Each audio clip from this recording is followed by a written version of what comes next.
अस्सलाम वालेकुम। मेरा नाम है यहिया। मैं चौकीदार हूँ। मैं स्कूल की हिफाजत करता हूँ।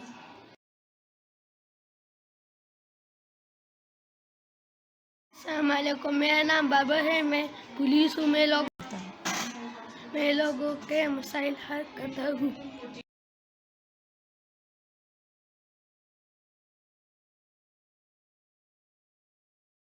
अस्सलाम वालेकुम। मेरा नाम वफाद है। मैं एक फौजी हूँ। मैं मुल्क की हिफाजत करता हूँ।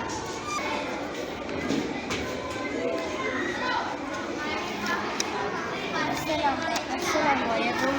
मेरा नाम ज़ुहैब है और मेरा नाम ज़ुहैब है। मैं एक उस्ताद हूँ। मैं बच्चों को पढ़ाता हूँ।